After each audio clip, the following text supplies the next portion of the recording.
भले बुरे की लंबी चौड़ी खाई कैसे पाटे, कुछ कड़वे कुछ मीठे निकले, जो फल हमने छांटे। अपने और परायों के संग सुख दुख हमने बांटे, इस जीवन की बगिया में कुछ फूल मिले कुछ कांटे। जो लोग सुखी हैं, जो लोग खुश हैं, इसका मतलब ये नहीं उनके जीवन में सब कुछ सही चल रहा है।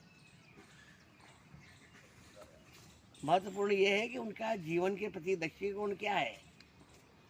सुख और दुख जो हमारे जीवन में आते हैं, उनको उपजाने वाले हम स्वयं ही हैं, और कोई किसी को सुख और दुख देने वाला नहीं है। न को काहू सुख दुख कर दाता, निज कर कर्म भोग सब भाता। एक रेस्टोरेंट के अंदर कुछ महिलाएं बैठी हुई थी। उनमें से एक महिला के शरीर पर कांकरोच आकर बैठ गया। उस कांकरोच को देख करके महिला डर गई और खौफ के मारे इधर उधर घूमने लगी। उस कांकरोच से पीछा छुड़ाने के लिए कोशिश करने लगी, चिल्लाने लगी, हाय तौबा करने लगी और बहुत परेशान हो गई। कुछ देर बाद वो कांकरेच उसके शरीर से उठ करके उड़ गया और दूसरी महिला के ऊपर जाके बैठ गया। अब बारी दूसरी महिला की आई। वह भी उसी तरह की प्रतिक्रिया करने लगी जो थी पहली महिला कर रही थी। वही चीख हाय तौबा करने लगी, चीखने चिल्लाने लग गई, कांकरोच से अपना पीछा छुड़ाने की कोशिश करने लग गई। वेटर ये सब देख रहा था। उसने उस कांकरोच को उस महिला से हटाने की कोशिश की। तभी कांकरोच वो उड़ा और उस वेटर के शर्ट के ऊपर आके बैठ गया। वेटर बिल्कुल विचलित नहीं हुआ और घबराया भी नहीं। कुछ देर तक शर्ट पर बैठा बैठा कांकरोच पड़पड़ाता रहा, फिर शांत हो गया। तो वेटर ने अपनी उंगलियों से उसे पकड़ा और रेस्टोरेंट के बाहर फेंक दिया। अब कांकरोच महिलाओं के ऊपर भी बैठा था और वेटर के ऊपर भी बैठा, परंतु जो महिलाओं ने प्रतिक्रिया व्यक्त की वह अपने द्वारा उपजाया गया दुख है।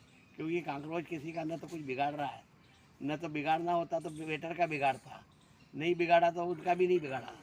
परंतु जो परिस्थितियां हैं उनको देख करके हम कैसी प्रतिक्रिया व्यक्त करते हैं, ये महत्वपूर्ण है। समस्याएं तो दुनिया में हमारे जीवन में खूब आती है, परंतु हम उनका समाधान किस तरह से करते हैं, उनसे कैसे जूझते हैं, कैसे निपटते हैं, कैसे उनका परिष्कार करते हैं, ये ज़्यादा महत्वपूर्ण होता है। इसलिए जो परिस्थितियां आए उनसे घबराएं नहीं और उनका मुकाबला करें। यदि आप घबरा जाएंगे तो आपके अंदर जो क्षमता उनसे लड़ने की है, निपटने की है, उनका समाधान करने की, वो समाप्त हो जाएगी। इसलिए सभी तरह की परिस्थितियां जीवन में आती है, परंतु उनका हमें सावधानी के साथ, बुद्धिमानी के साथ, सब्र के साथ निपटारा करना चाहिए। घबराना नहीं चाहिए, और यदि घबरा गए तो जो डर गया वो मर गया।